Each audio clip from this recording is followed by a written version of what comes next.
This is The Scoop for Monday. I'm Josh Holton with the WMNF News headlines.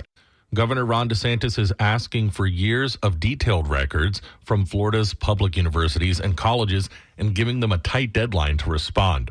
WMNF's Chris Young reports the audit is part of Florida's DOGE efforts launched in February to eliminate waste in state government. The request came in a letter, which was published by the Tampa Bay Times. It was sent from the governor's office to university presidents and asked for detailed information, including grants, job descriptions, and salaries for the last 6 years, with a tight deadline of April 18th. David Simmons is an engineering professor and faculty senate president at the University of South Florida.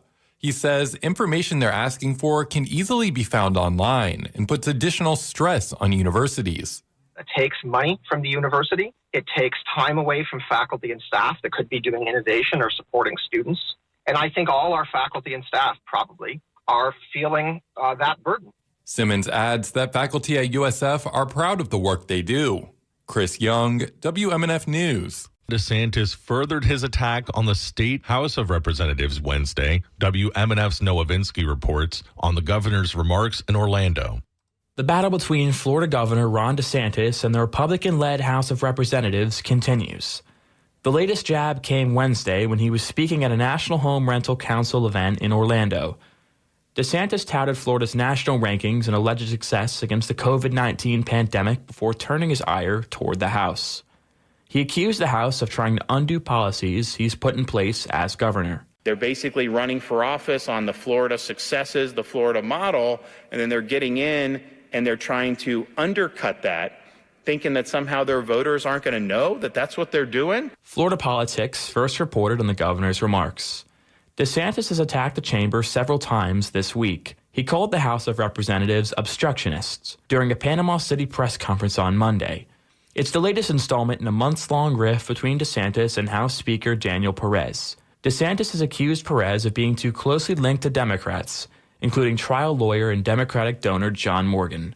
Noah Vinsky, WMNF News. DeSantis has attacked the House during several press conferences. Amid the feud, the chamber's budget chairman on Friday sent letters to 6 state agencies. The probe into government spending by the DeSantis administration spending was ordered by Republican House Speaker Daniel Perez and raised questions about potentially missing state-owned vehicles, agency leaders earning 6-figure salaries while living in other states, and millions of dollars of interest paid on a prison facility that has not been built. The most high-profile issue involves a $10 million donation to the state's largest Medicaid managed care provider made to the Hope Foundation Incorporated, a direct support organization tied to a program of Florida First Lady Casey DeSantis.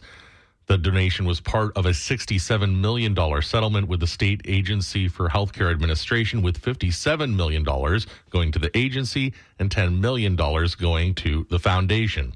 The letters sent Friday by Republican House Budget Chairman Lawrence McClure targeted the Agency for Healthcare Administration, the Department of Education, the Florida State Guard, the Department of Management Services, the Department of Corrections, and the Division of Emergency Management. The House and Senate approved their proposed budgets on Wednesday, setting up negotiations on a final spending plan over the final weeks of the legislative session, which is scheduled to end May 2nd.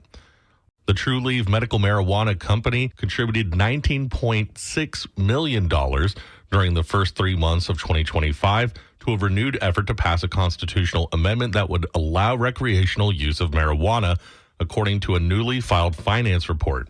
The Division of Elections received 150,804 valid signatures for the initiative, according to its website. Smart and Safe Florida would need to submit 880,062 valid signatures to get on the ballot. An educator who received a swastika armband anonymously in the mail said he was absolutely disgusted by the item. Dawn Dunn, an 8th grade teacher at Bonita Springs Charter, received the armband with a note that said, "You've been selected to join our exclusive group." Sunshine today with highs in the mid-80s. Clear tonight with overnight lows in the lower 60s. Sunny skies tomorrow with highs in the lower 80s. I'm Josh Holton with the WMNF News headlines. This is The Scoop, recorded at WMNF Tampa.